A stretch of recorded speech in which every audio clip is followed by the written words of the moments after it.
All right, I'm excited for this one. We've got Ryan Dash, Dan Wordle. These guys are with the Vancouver Life Home Podcast. Do I have that right?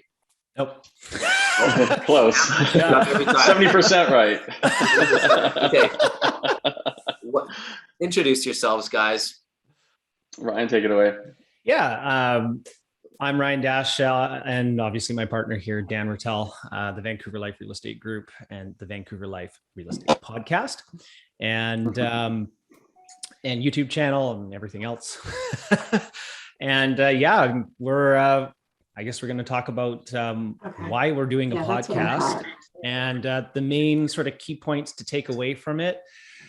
Some structure, how we got started, some of the costs involved, how to start it yourself. And honestly speaking, some pretty big surprises that we didn't anticipate as a result of creating it. And I think that is probably one of the most interesting things that we'll talk about today. Okay, I love it. Better intro than mine. I apologize, guys, but fucking love you. I've only been coaching and working with these guys for a couple years, no big deal, but I literally am just recovering from being sick. So I'm 70% of my normal self, but I'm still bringing it. Like I always say, your worst day is always better than not showing up at all. All right, Joe Moretti, why don't you take over, man? I'm going to take this thing over. So we were actually just at the EXP, the Shareholder Summit back in Orlando about a week or so ago, or 2 weeks ago now, I guess. And Jason and I got a chance to hang out with Ryan and Dan. And I mean, just kind of do some masterminding, some collaboration, and really learning about what these guys are doing that make them a little bit different than most of the agents out there. And the one thing I am always consistently impressed with was the podcast you guys are running. So can you guys give us a little bit of a backstory and tell us what you're doing? Absolutely. So I think to start right off, we definitely recognized through coaching that you want to be pretty much the knowledge powerhouse within your area, within your sphere, within the neighborhood that you are selling. And a great way to do that, of course, is to find a medium to get your voice out, to get your message out. Vancouver is a very fast-moving market, and people are always asking, how's the market? For example, what's going on? There's always some headline here about Vancouver real estate. It's probably one of the most talked about topics anywhere that you go, any dinner table, any restaurant, whatever. You can always overhear people talking about real estate. And of course, a lot of these conversations are often, I don't know, maybe misrepresented in a way, because people are only basing what they hear from the media. And as we all know, the media is not telling the full truth, and they seem to have a certain objective in mind. And so we really want to kind of provide our knowledge and share what's truly going on in Vancouver. And the platform to do that definitely seemed to be a podcast.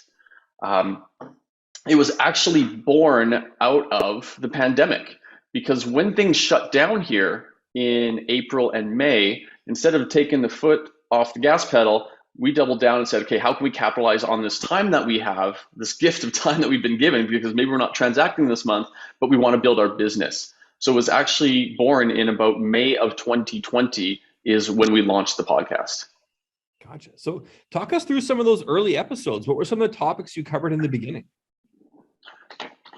Well, sure, Ryan, yeah, I think so. One of the things, I mean, obviously the headlines are what they are, right? But I think what we started to notice too was a lot of people were questioning what's happening with the market. So we wanted to create this thought leader space, number one, and two, we kind of took it from a scalable position so that we weren't repeating the same conversation 100 times to 100 clients. There was a lot of value in creating an episode based on all the questions that we were starting to get, right? So, and a lot of that is evergreen material. And what I mean by evergreen is stuff that never gets old, right? So the buying process, right? For example, how do we come up with, how do we get you pre-approved, right? Things like that, things that don't really change, right? And that was probably where we started most of our conversations, was a lot of that evergreen material. And then we started, I guess we tried something new. And I remember actually doing it because this was before I even had like right now I've got cameras, lights, mics. The first thing I had was a set of AirPods in my computer, right?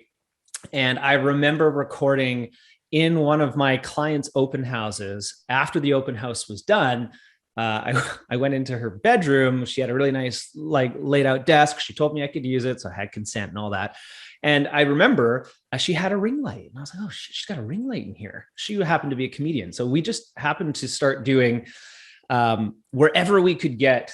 We called it "How's the Market" or something along those terms, and it was just these quick 15, 20-minute market updates, how it went that week, what was kind of happening in the stats, and on top of that, what was happening with boots on the ground. And so we went from sort of evergreen material, which is still important, but I think in terms of being a thought leader in the space, there's only so much value that that'll have, right? So the value really started to come from understanding what was happening in the marketplace from a boots on the ground perspective. Because when we started talking about what we were seeing, about what the stats were doing, and then what the media headlines were saying, we started to notice quite a discrepancy. And I think over the last year in particular, a lot of these major institutions like the Bank of Canada, even your regular banks, they have proven CMHC, they've proven to be wrong a lot. And that provided a huge opportunity for us to come into the space. And we've seen this move, the consumption of media from centralized to kind of this, independent source, as a way of, investors and people who are looking to buy or sell their properties is getting more and more indicators that are available to them. And we provided it for free. And we don't have anyone paying us to do that. So we could provide a clear message as opposed to one that was maybe coerced, right? Can I say something, Joe? Sorry, it's really interesting because I actually watch your guys' show and I love it. I love the way that you guys take these news headlines and then talk about them and what's actually going on.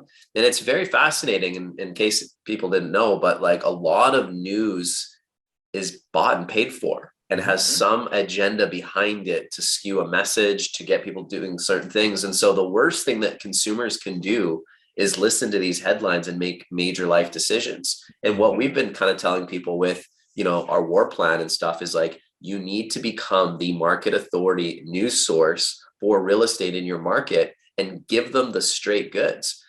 Now, how do you guys balance a tough message? Because, like in the market that you're in, you guys are seeing some quick volatile changes that aren't necessarily positive at the moment. How do you guys take that and then put a spin of optimism, but also stay true to the fact that you guys are not bought and paid for, and you guys are giving the information as it is? Yeah, I don't think we spin anything. I think what our viewership really appreciates is the brutal honesty. When we say things are about to go sideways to the tune of X%, we're going to call it out because it's just people would rather have facts and data to make educated decisions on than trying to have an agenda either way. So I think that's something that's largely appreciated. Yeah, bad news is bad news, but it's the reality. And again, you can, if you want to look at it from a financial perspective, you can make money in any market, for example. But again, it's about preparing people, saying this is going to happen, but also with the future forward message. Yeah, it's going to suck, for example, for 18 months, let's call it. But historically, this happens and this happens and this happens in the cycle. So don't panic. Go talk to this person, and then have that long-term vision, and you're going to come out okay. Yeah, it's very, very important to provide perspective. And if you're going to provide perspective, you have to have a sound understanding of the perspective, right? So, if we know that in the next 3 months, prices are going to go down, we just know that with interest rates going up, and you only need to, look at stats for 3 months in the historical sense to really figure that out, right? When did interest rate hikes last happen and what happened to prices? This stuff isn't new, right? This is cyclical stuff. So provide the cyclical data for people to understand and then give them forward guidance, what to do and when to do it. Because a lot of people, and a lot of this, because we're putting out new material every week, the storyline changes, right? So what might have been true 2 months ago is not necessarily true in 2 months from now, right? So it's important to stay on top of that. And you can't just say, well, it's in 18 months, this is going to happen. Well, what if the Bank of Canada stops raising rates? Well, hold on. Now the narrative is going to change. Well, we got to be on top of that. We got to be the first ones to talk about it, right? And kind of to Dan's point, later today, well, for example, we know an interest rate hike's coming tomorrow, right? So, and we're almost sure, based on our own conversations with our own mortgage brokers, we know where that's probably going to land. So later today, we're having a conversation, a podcast that we're going to release tomorrow, right after that interest rate hike, because we've understood now that people are going to see that, feel incredibly anxious, and they're going to want more information. So to be timely is really, really important too. Love it. I'm taking some really good notes here, guys. I hope you guys that are listening are doing the same. Yeah, I also want to expand a little bit more, Joe, on your earlier question about what were the first episodes. Well, I've scrolled down to the bottom to double check on these. And other than our very first one, which was basically, an introduction, and we outlined our intent with the podcast, episode number 2, June 30th, 2020, why aren't prices falling during a pandemic? So that one aged quite well. But we did a couple other ones. I'm sure all Canadian realtors on the show today will be aware of assessed values and how so many people look to assessed values to sometimes equal market value. And that's often 99% of the time not accurate. And so we came out with a podcast very early called Obsessed with Assessed Values to kind of, dispel the myths of assessed values here in BC. And then we got into things like, should I buy or rent a home in Vancouver? And break down the numbers. What does it look like if you rent or buy starting today? And what does it look like in 5 years from now? And break that down. Again, these are the questions that most people, especially first timers, will be asking. And then how do you win a home in multiple offer scenario? That type of stuff. So there's a couple good examples of the very early days, the headlines and topics that we released. So what about, I want to ask a little bit about viewership. So what did it look like in the beginning versus what does it look like now? For sure. Appreciate that. So we definitely have the numbers to share. Like anything, we all started zero, right? So the first episode probably got, 25, 30 in the first week. Now, luckily, we do have a pretty good reach. We got like the newsletter database of 6,000. We've got Facebook groups. We've got social media. So it was promoted across all channels. So we did see some pretty early growth and definitely consistent growth. We can share now that the podcast alone, and we'll get into YouTube here in a bit as well, because the podcast we started first. And today we're getting about 3,000 downloads a month. Each episode is averaging 700 listeners. During our 2 years, we launched June 22nd of 2020. We've had 40,000 downloads all time. Wow. So it's decent, but again, the growth is what's really exciting us because it's literally a chart that goes like this and it hasn't stopped. It hasn't slowed down. So 2 years in, we're averaging 700 per episode. And again, the growth is organic. We have not paid for downloads or views or any of that kind of stuff. So this is all true viewership and listenership. I think that's a really key point, right? I mean, you could go on YouTube, you can pay for 20,000 views. And, how much of them are, one, relevant, right? And two, you're looking for engagement. Viewership is important. You got to get it out there for sure, or listenership in this respect, right? But engagement is really, really important. And it doesn't necessarily come back to you in the form of media, right? It comes back to you in the form of conversation.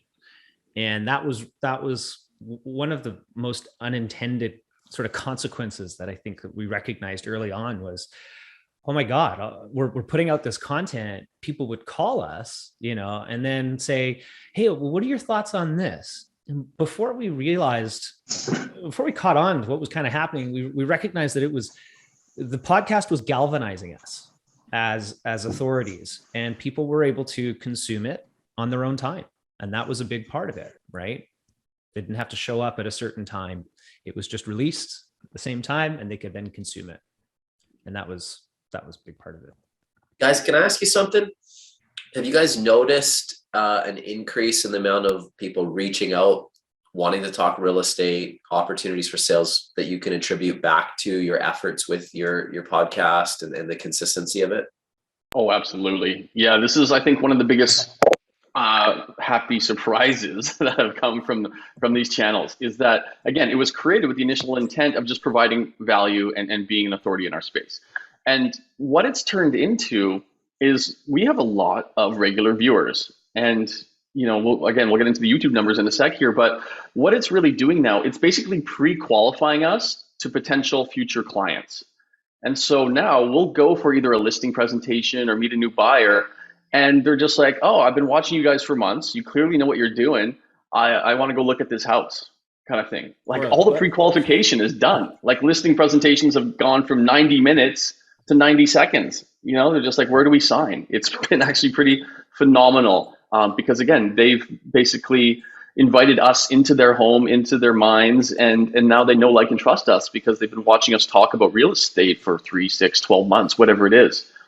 So that has been a tremendous value that I did not expect out of the gate. I would just compliment that by saying, we do put quite a bit of effort into it, right? So I think it's kind of like trading time up front for time later on, right? And we're putting the effort in up front to educate people sort of without a bias of expecting anything in response.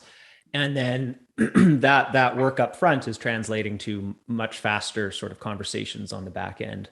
And we don't have to, prove ourselves, say that, like we don't have to come out and say, hey, we did $100 million in sales or whatever, right? Like those conversations rarely happen now. It's just more about what they want to do because we've already established ourselves as that, almost like a broadcaster does, on a news channel. You seem to trust what they say some of the time anyways, because you see them all the time, right? All right, guys, so I'm looking to start a podcast. What are the key pieces of equipment that you guys recommend? And be as specific as you can, please. Okay, for sure. I'll touch on that stuff. So really what you want to focus on is audio quality. And again, we're going to recommend doing this on YouTube as well. So video quality. YouTube especially has an algorithm that looks to the quality of your audio. So that's really important. Best way to ensure that is get a good microphone. I use a Shure mic. I probably spent $300 on it. There are fantastic options out there for 100. You could also spend 10 grand, but honestly, 300-400 and you're in a very good place. Second is your interface, right? Because you're taking an analog signal and you're going digital. So you need an audio interface. And we use a Steinberg UR22 that costs $200. There's lots of good options out there. Steinberg is a good one. That's a 2-channel. But of course, we do interviews now. And so we use up to 4 channels. And again, Steinberg makes one of those as well. The 4-channel one, I think, is $400 or $500. Outside of that, good idea to have some headphones, especially if you're doing interviews. You can really hear in real time if there's background noises, tweak stuff, and really just make sure your quality is as good going in as possible. Again, good headphones, couple $100. Editing software. Litany of free stuff online. You could use GarageBand by Apple. I think it comes bundled with most laptops these days. I personally use Logic just because I have a background in audio production. And that's about, I think it's $500 now or something. But again, any range. You can pick up great stuff for free, throw a couple $100 at it. You're in a good place as well. So realistically, you can have a relatively pro setup with really top quality sound for $1,000. And a lot of it can also be found on Amazon too, right? Like, and our discussions with Eric Preston about getting on YouTube. So I just changed my camera just to show you, like, this is a 1080p camera that's up in the corner here. And then I've got, a 4K camera that I do the recordings with, right? Exactly. And you can kind of see we've got the arm setups here, right? The clamps, all that kind of stuff. So, we're not creating a studio every time that we have to record this. We're trying to create point and shoot and just get it done because it's the content that matters and the consistency of that content too. Love it. And can we make sure, Joe, that we post all those things that they talked about somewhere, or if you guys can, the Steinberg, I was trying to write down the notes, but I think. Yeah, we've got the notes. We can provide it. Okay, sweet. That'd be amazing. We'll make sure that we get that out there with this recording. So one question I had for you guys is, where exactly are you distributing your podcasts? Like, are you guys on Spotify? You mentioned YouTube, drip campaigns. What do you got? Perfect question. So yeah, there are lots of mass distribution softwares out there. We chose one called Buzzsprout, and we pay them $12 a month, and they put us out basically on all directories. So they've got us on Apple Podcasts, which is our #1 downloaded software or platform rather. Spotify, as you mentioned, Pandora, Google Podcasts, Amazon Music. You basically just give them that one audio file and they disperse it throughout all content delivery platforms. So I recommend that. You know, we're not Joe Rogan. We don't need to go to one. We want to have access to as many people as possible. And again, it's a great service. $12 a month, kind of a no-brainer, and they've been perfect. And then I would also say, you know, when you start recording on YouTube, we created, investor Facebook groups, specific groups for people, target audiences, if you will, right? And then we take those YouTube links and we spread them out all over our Facebook chat groups and direct messages to people if we think it's timely, all that kind of stuff, right? So we're very active with our own internal distribution of it as well. I love that. And you guys, video is literally the most powerful way to build authority with people. It's incredible. And those videos are working while you guys are sleeping. And I'll take 700 viewers that are engaged week over week, Put that in a garbage. and 5,000 people that are not even your target listeners. People that are listening to your podcast are obviously dialed into what you guys are doing, and they're paying attention. Yeah. So if we can we maybe expand a bit on YouTube? Yeah. Okay. So it was a year in with the podcast, and it had great, consistent growth. But it was through your coaching, Jason, and of course from Eric Preston's, that you guys are like, get that stuff on YouTube. And we're like, yeah, all right. So we did, and we learned a lot from Eric, of course, how to promote it and how to make it quality and engaging and that type of stuff. And of course, now you have an idea of what the studios look like, thanks to Ryan's showcase there. But for example, when we're talking numbers, so we've been on YouTube since May 13th of 2021 with this channel. So we record everything either like this through Zoom or a software called Riverside, or of course live if we're doing interviews. We've got a couple camera angles. That goes to YouTube. The audio is extracted. That's uploaded to the podcast. They're both released every Saturday morning at 6 a.m. So we're getting, like I mentioned, about 3,000 downloads of the podcast per month. Right now, YouTube, we're up to about 7,200 views per month. So more than twice the views in half the time. So it really goes to show, obviously there's a lot of people on YouTube, we know that. But it also goes to show that people have their own preferred method of consuming content. So you don't want to eliminate potential viewers and potential clients. It's really important that we found to do both, because we know some podcasts, even though it's the exact same content, but without video, some podcasts will get more downloads than the video. But, and there's different viewers on either platform. But combined, we're averaging about 1,500 views per YouTube episode right now, which is one a week. We're at 66,000 all-time views. But you got to think, between the average podcast of 700 and the average YouTube episode of 1,500, we're getting in front of 2,200 people every single week, just talking about Vancouver real estate. So it's hyper focused, and these people know where they're going for it.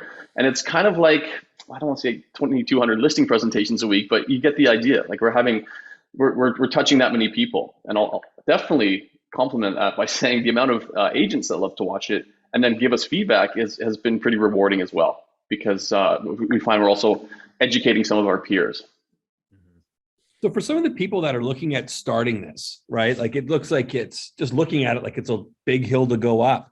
Mm-hmm. What were some of the things, if you guys could go back and redo your process from day one, what are a couple things or some advice that you'd give people? I would say start with YouTube first as well. I was just going to say that. I was video, kind of a no-brainer. Sure. Yeah. And really, yeah, don't hesitate. It's something that Gary Vee will say all day long, and that is just be consistent and get something out and worry about quality later. It's great because you're going to constantly improve. Mm-hmm. So don't overthink it. Don't think you need to go and buy a $5,000 studio. If you have a laptop today, you can yell into it and record it and post it for free. You know what I mean? Because it is better to get content out there and then make incremental improvements. Yeah, Done is better than perfect from Colin. Great comment there. Perfect. I think That's amazing. General Patton said it, right? A violent plan, or whatever it was, a violently executed plan is much better than a perfect plan that never gets going, right? So, stop trying to create the perfect plan and start going. I also think it's really important, guys, to take a position. It's really easy to not take a position, right? And you got to understand that what you're talking about this week might be only relevant for a short period of time, right? So stop worrying about whether or not you're going to be 100% correct in this episode, when even the authoritative bodies in our government are wrong 50% of the time, right? So, you got to get comfortable with the fact that your narrative is going to change, and you got to stay consistent to, I think, being really honest and genuine about it as well, right? Like Dan and I tell people we legitimately think is going to happen based on what we've studied, right? We don't spin it. And that's a big part of that listenership. I love that. Hey guys, where are some of your favorite places to get information that you can use for your podcast? So this is probably helpful for our Canadian people, but what are some of the places you guys are getting for news sources? Yeah, appreciate that, because these things do not come out of thin air. we research basically all week long and gather tidbits, whether you're seeing media headlines that you want to kind of look behind the curtain of, or government announcements, of course, like the Bank of Canada tomorrow. We're kind of accumulating data all week long and then making notes, extrapolating on it, and then putting together our episodes. So one big one that we really like, and we talk a lot of his data, is Ben Rabideau. He is out of Toronto. He runs a research firm, and he releases a market report, basically national, about once or twice a month. That's one key area. Sorry, is that a subscription thing that you can? It is, yeah. And we pay for his subscription. Is that something you can put in the link for people that are interested in getting that? Absolutely. Yeah, it's a really solid one. It's data heavy too, right? So you got to extrapolate what you're getting there and make kind of an argument or a conversation around it. I think the other thing that we do is, guys, it's important to invest in yourself. So speak to your mortgage brokers, right? See what's happening on their front lines. Speak to your lawyers. See what's happening with rents. Speak to property managers. You have to know what's going on so you can eloquently speak to it. So yes, you've got to understand the data. You've got to see that that's got a narrative, that's got a perspective, that's got an avenue. But then you have to deal with the people who are writing these mortgages. What are they seeing? Where are most people getting their down payments from? People want to know how are people in Vancouver averaging, $70,000, $80,000 in a household buying a $1.3 million place? Well, they got to understand that there's a massive equity coming out of their parents' place as a down payment, right? That's an important piece of information for people who are trying to sell their house, and why that's going to drive what that's going to do to interest rates, and how is that going to affect people? Well, people have a ton of money or equity, in their property, then are these interest rates really going to hurt them? I don't know. There's a lot of padding there. You know what I mean? So you gotta have it from both sides. You got to have the data, and you got to have what's happening on the ground. So you got to talk to a lot of people. But again, if you're talking to a mortgage broker about pre-approving someone, just ask them at the end of the conversation, hey, by the way, what are you seeing? How are you down in applications this month? Are you up in applications this month? How much business are you doing this month? It's a good indicator, right? And people want to know. Yeah, I'm pulling up a few more here. So weekly, we're looking at StatsCan. We're looking at Bank of Canada. We're on CBA, which is the Canadian Bankers Association website. It's really, every week, I'd say we pull from 7 to 10 data points. I am a member of the Real Estate Investment Network. They share a lot of great data as well every single month. And then, like Ryan said, that tied in with real boots on the ground, anecdotal stories and the wherewithal about the marketplace. I think it's a great combination of sort of facts and what it feels like on the ground. Cool. That's awesome, Dan. And again, any links to some of these news sources you want to share in the chat, dude, is so appreciated. Sure. Yeah, we really want to give you guys like the straight goods so you guys can take action on this stuff. And post your questions. Anybody that's paying attention right now, post your questions as we're going here. We'll make sure that we get those answered from Ryan and Dan, and you don't have to recreate the wheel or reinvent the wheel here. It has been a lot of fun as well to get to do interviews.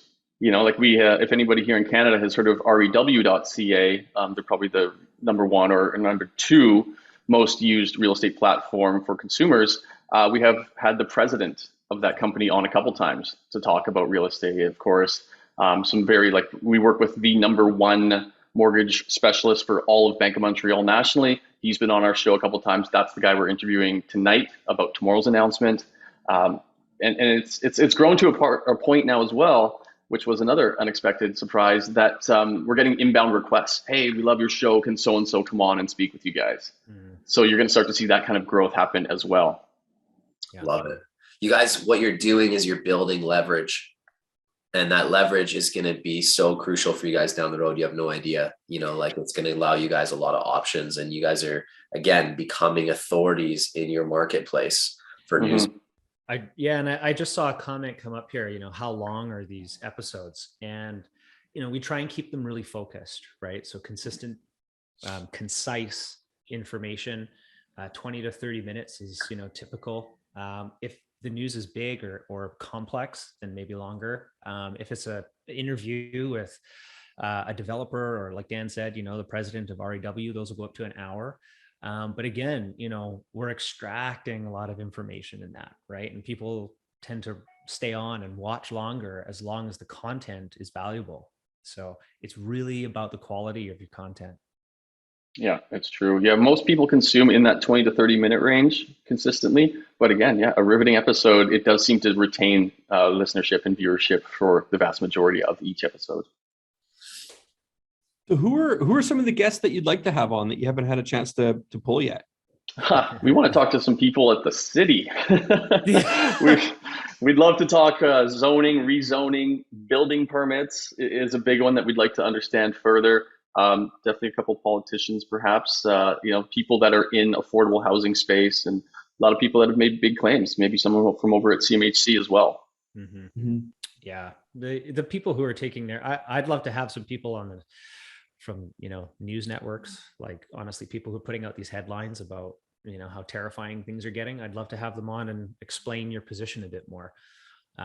Because they're terrifying people, and a lot of it's not baseless, but a lot of it is wrong. And so I'd love to have that conversation, because I think, again, taking a position is important, right? That's how you get viewership. People will align with your position or they won't, right? So having an honest discussion about what's happening is really important. And I think also, as we grow a little bit, maybe people across the country would like to hear more about some of the other major markets and what's happening there, right? So realtors on the ground, and you guys, if you're here and you do a decent volume and you're seeing things change in your market, having that conversation is something that a lot of people here are interested in as well. We know that a lot of the data we receive from the Real Estate Board of Greater Vancouver is latent data, right? Like what's happening with HPI prices. A lot of that is latent. So having on the ground, boots on the ground, different perspectives across the country is going to give you the best look at what's happening. Nice. Question, guys. Oh, you got it or me? Go for it, man. Question is, how has this helped your business? Yeah, great one. So a couple answers to that. First one is, I think I'll just sort of reiterate about the fact that being consistent and being invited into people's homes has created inbound leads for us. People that have literally just called or emailed out of the blue and saying, hey, I've been watching you guys for months. I would like to go buy a home with you. So it's become a lead generating system. On top of that too, the people that have watched it and listened to it, they are very comfortable, again, in, let's say, the listing process. So by the time you go and you want to talk about listing a home, we do basically zero selling of ourselves. They already know, like, and trust us. It's just literally down to brass tacks, talking about price and strategy, that type of thing. So it's kind of fast-tracked that process as well. And I think too, a bit of that word authority in the space comes out, because when you're out and people are, let's say, on the other side of the deal, we're talking about agents here, they know who we are as well, maybe because of this. Maybe they're a frequent listener or watcher, and they're like, oh, it's the guys from the Vancouver Life. Oh, this deal's going to go smooth. These guys are pros. We see that happening as well. Yeah. That's sort of threefold. And again, another unintended consequence is we're starting to see some attraction through EXP and things like that, right? A lot of agents are watching, and they're wanting to know how to get better at their own job, right? And so, they're watching, and they want to know how we do this, right? So that's an unintended consequence, but something that seems to be taking place too. I'm telling you guys, being a market authority is key. And these guys were kicking and screaming about YouTube when I first brought it up to them, but you guys have been consistently doing it, and look, it's starting to blow up, and you're just getting started, which to me is the exciting part for you guys. There's a lot of room for you guys to continue to grow at the pace you're at. Oh yeah, there's a lot of room. Brenda had asked a question I'd like to answer here. She asked, what's the difference between a podcast and just doing a Zoom that you record? And I think it's a good question, and one that's worth exploring here. So a couple things. Historically, we have literally just done this. We recorded a Zoom, cut and paste it to YouTube, and then extract the audio, because the podcast is audio only, and release it there. Zoom, I think, has gotten a little bit greedy. What they've now done is they've reduced their video quality tremendously, unless you pay quite a bit. So we've actually moved platforms over to something called riverside.fm, that I'll put in the chat here. That is essentially a podcast and YouTube studio. So they know exactly what their platform is for and where it's intended. So we've moved away from using Zoom for these meetings, or for these recordings rather, and moved to Riverside. Again, it's a paid platform, I think $20 a month, but it is built for podcast and YouTube creation. So really, really worth that money, and it's super intuitive. And again, the quality, it will export at 4K quality with WAV audio files. So super high end. And again, the end users appreciate it. The background algorithms love it, and it'll just make your overall image even stronger and more professional. Another thing I think I'll comment to is you don't necessarily need to have 2 people or 3 people on, right? Like if you're going to do a market update, you can just record yourself too, right? And just prepare your talking points and start with that if you don't have anyone to talk to. I mean, we've got another guy over here, in our space, Steve Soretsky, who gets, 15 to 20,000 views on his YouTube channel, and he's just yapping himself, right? And half the time he's turned into an absolute beast. Now he's very, very well educated, and he knows his stuff. So that's why people listen, right? It's the quality of the content. Mm-hmm. But you don't need to have, this big production in order to get started. I just want to hammer that home. Yep. The content is more valuable than the quality, but there's no reason you can't do both. Yeah. You know what I mean? But start with the content and then make incremental improvements. We still are, right? We have great visions of where this thing is going to go for both, maybe something more exciting than my white background here today, but I don't typically record here, but we've got pretty exciting visions of where we want to go. And it is about making that constant improvement and providing more value and wanting to keep your listeners and viewers engaged and excited to come back. Have you guys started pulling like reels from your podcast, like 30-second, 45-second reels, getting them all over like Instagram, TikTok, shorts to draw in more audience? Absolutely, yeah. And a great thing to open up on here is once you have an episode, you can leverage the crap out of that for cross-platform content. Another great thing about that riverside.fm link I just posted, once you have all your content up there, they literally have an export that is built just for reels. So you can go in and within a minute export a little clip in reel format or EEL format, and then post that super quick. So that's a great thing that they've recognized as being important. On top of that, it is a very good idea to get a transcriber in there, get the audio turned into text, and cut and paste that onto your website. That is now a blog, and that is great SEO content right there. We also post to obviously Facebook every week. And another one that we highly recommend, post every episode with the full text transcribed audio there on LinkedIn. LinkedIn is getting us great viewership right now as well. There are so many places that you can just cut and paste every single episode to and just really become sort of even more of an authority. Yeah, the distribution of it is very important, right? And I even posted to our workplace last week or 2 weeks ago, right? So that people across our workplace can get to it as well. So it's, again, trying to be of value. I don't know who they're going to share it with, right? But these things get shared, and that's what creates views. So if you've got good quality content, you're cutting it up, creating intrigue, getting people to come and watch it, and then it gets shared, right?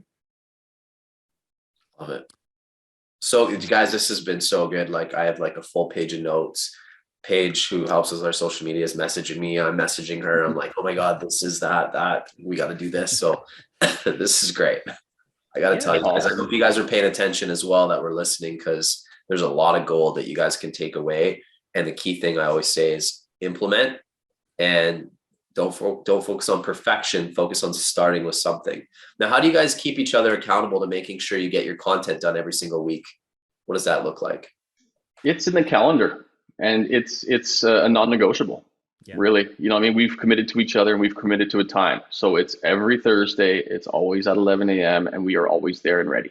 Yeah. It's that important to our business, And I think if I can also share one thing, it's for anyone who's considering this and you're kind of feeling that initial hesitation like we did. It's gone from like, oh gosh, how do I do this, to now like severely looking forward to it.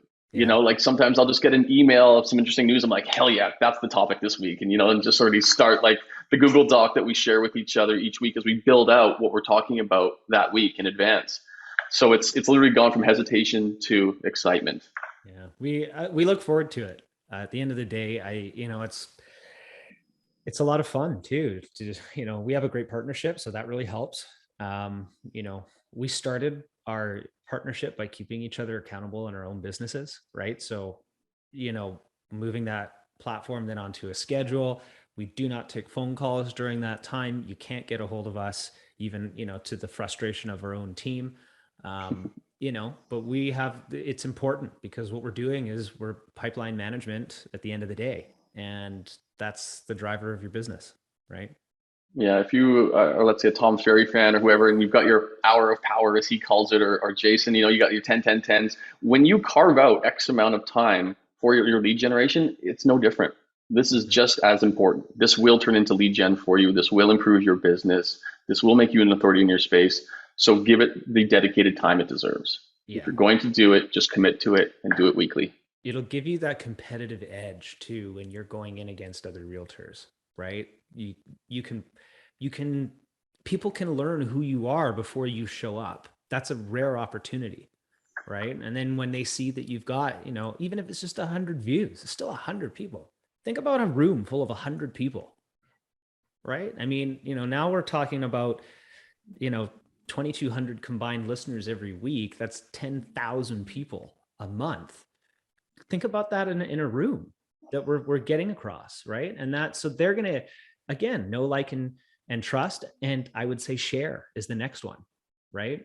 And then when they start sharing it, your influence grows. And then you don't have to do all of the hard selling or hard closing or any of that stuff. You've done all the objection handling up front before you even get into the conversation. I think Ryan had a situation once where you were at a showing and another agent and their client arrived, and the client recognized you. Maybe you want to share that one.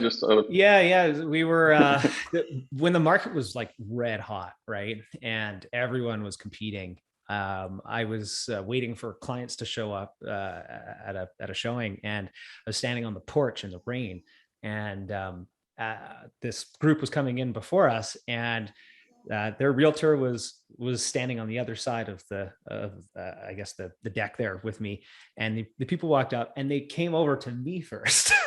Right? They were like, "Hey, you're Ryan from that podcast. I listen to it every week." And I looked across and looked at the agent on the other side, and just like fear, right? And it was in that moment, and I go now to, that's Mushu. I'll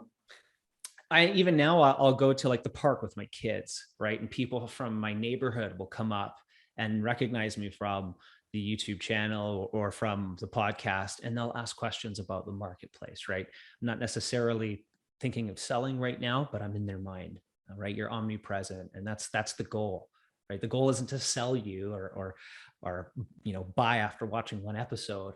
It's to become that authoritative space where you get the pull, right? And that's what's happening. That, again, unintended consequence, but it's resonating with people, and they want to know more. This is the biggest investment of their lives, guys. You can't tell people enough. They want to know more. All right, so we'll get one or two more questions in here, guys. Appreciate your time. This is super valuable. We're a team. We produce a top 5 picks homes weekly with a video that lately has some area or market info from one of us on location. It's emailed to our leads in our CRM. How would you suggest expanding this to YouTube, other platforms, or should we just start fresh and standalone video? Gotcha. No, I think it's great. I think it's super smart. It's actually something that we talked about internally here with one of our agents who's looking to be an expert in the new area she's just moved into.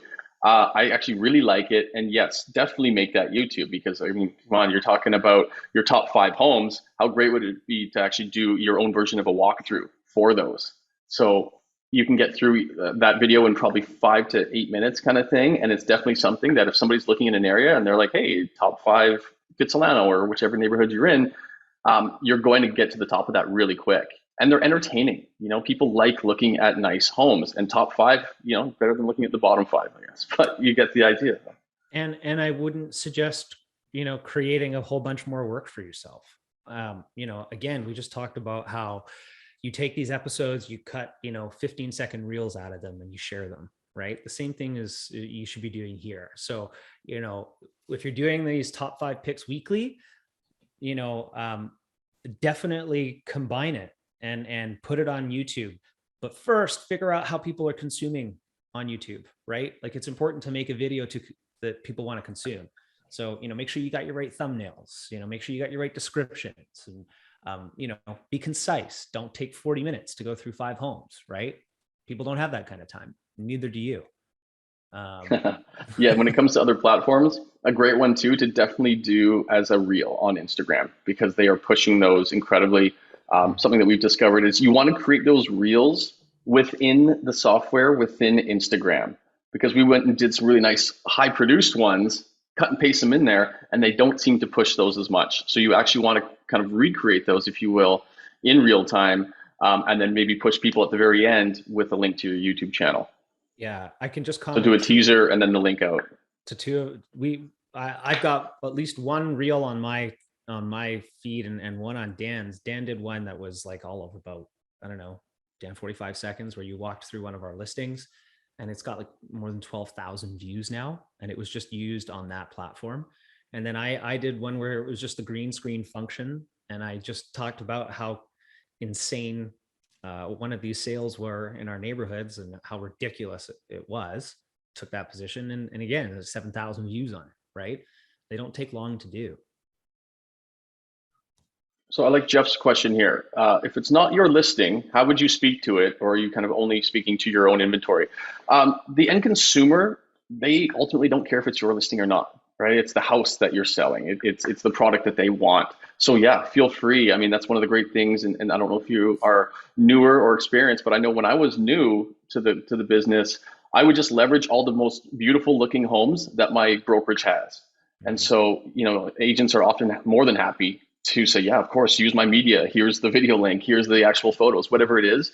And definitely just say, hey, I think this is my favorite new home on the MLS this week, or the hottest home in my neighborhood this week, whatever it is, whatever the angle is, doesn't matter if it's yours or not. Just leverage all the beautiful inventory that's out there, because consumers, they just want to look at the nice homes, or the ridiculous ones, right? Like, or the massively overpriced ones, right? Like, if you're not afraid to take a position, you're going to get the views, and that's also part of it, right?